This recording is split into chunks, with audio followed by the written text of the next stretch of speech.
Dose ਦੇ ਜਿਹੜੇ ਸਾਬਕਾ ਚੀਫ ਆ ਐਲੋਨ ਮਸਕ, ਉਹਨਾਂ ਨੇ ਇਹ ਕਿਹਾ ਵੀ ਇੱਥੋਂ ਤੁਸੀਂ ਦੇਖੋ ਵੀ ਜਿਹੜੇ ਅਮਰੀਕਨ ਲੋਕ ਆ ਕਹਿੰਦੇ they will be horrified at what your tax money is doing, ਹਨਾ, ਵੀ ਤੁਸੀਂ ਟੈਕਸ ਦੇ ਰਹੇ ਆ ਤੇ ਤੁਹਾਡਾ ਮਨੀ ਜਿਹੜਾ ਆ ਉਹ ਕਿੱਧਰ ਜਾ ਰਿਹਾ।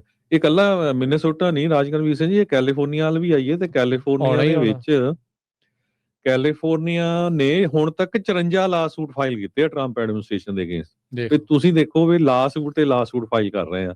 ਹੁਣ ਜਦੋਂ ਉਹਨਾਂ ਨੇ ਫਿਰ ਦਬਕਾ ਮਾਰਿਆ ਵੀ ਦੇਖੋ ਜੀ ਅਸੀਂ ਤੁਹਾਡਾ ਜਿਹੜਾ ਬੁਲਟ ਟ੍ਰੇਨ ਵਾਲਾ ਹੈ ਨਾ ਇਹ ਵੀ ਆਪਾਂ ਆਡਿਟ ਕਰਨਾ, ਤੇ ਉਹ ਹੁਣ ਪਿਛਲੇ ਵੀਕ ਜਿਹੜਾ ਵਿਦਡਰਾ ਕਰ ਲਿਆ ਲਾ ਸੂਟ।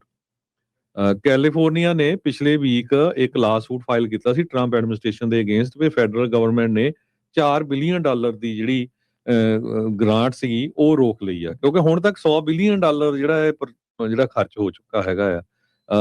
ਤੇ ਟਰੰਪ ਉਹਨਾਂ ਨੇ ਤਾਂ ਇਹ ਕਿਹਾ ਸੀ ਵੀ ਇਹ ਜਿਹੜਾ ਆ ਟੋਟਲੀ ਜਿੱਦਾਂ ਫਰਾਡ ਹੋਇਆ ਹੈਗਾ, ਇੰਨਾ ਜ਼ਿਆਦਾ ਓਵਰ ਪ੍ਰਾਈਸ, ਓਵਰ ਰੈਗੂਲੇਟਡ ਤੇ ਨੈਵਰ ਡਿਲੀਵਰਡ ਪ੍ਰੋਜੈਕਟ ਹੈਗਾ ਆ ਜੋ ਆਪਾਂ ਸੈਂਟਰਲ ਵੈਲੀ ਨੂੰ ਬੇ ਏਰੀਏ ਦੇ ਨਾਲ ਜੋੜਨਾ ਸੀਗਾ। ਉਸ ਟਾਈਮ ਤੇ ਇੱਕ ਜਾਪਾਨ ਦੀ ਫਰਮ ਕੰਟਰੈਕਟ ਲੈ ਰਹੀ ਸੀ, ਪਰ ਇਹਨਾਂ ਨੇ ਜਿਹੜਾ ਗੈਬਨ ਨਿਊਸਮ ਉਹਨੂੰ ਕੰਟਰੈਕਟ ਨਹੀਂ ਦਿੱਤਾ।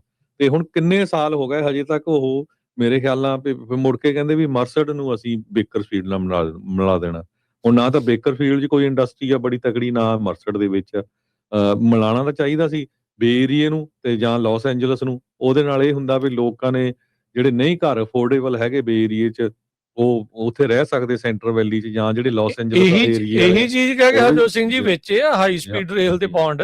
ਇਦਾਂ ਹੀ ਲੋਕਾਂ ਦੇ ਸਿਰ ਤੇ ਜਿਹੜਾ ਚਿੱਟਾ ਹਾਥੀ ਗਲ ਪਾਇਆ ਆ ਲੋਕਾਂ ਦੇ। ਸੋ ਜਦੋਂ ਦਾ ਮੈਂ ਆਇਆ ਉਦੋਂ ਤੋਂ ਪਹਿਲੋਂ ਦੀਆਂ ਹਾਈ ਸਪੀਡ ਰੇਲ ਦੀਆਂ ਗੱਲਾਂ ਚੱਲਦੀਆਂ, 15 ਸਾਲ ਤਾਂ ਮੈਨੂੰ ਹੋ ਗਿਆ। ਤੇ ਇਹ ਪਤਾ ਨਹੀਂ ਪਟਰੀ ਇਹਨਾਂ ਨੇ ਵਿਛਾਈ ਕਿੱਥੇ ਆ ਤੇ ਕਿਹੜੀ ਰੇਲ ਗੱਡੀ ਉਹਦੇ ਉੱਤੇ ਦੀ ਜਿਹੜੀ ਉਹ ਜਾ ਰਹੀ ਆ।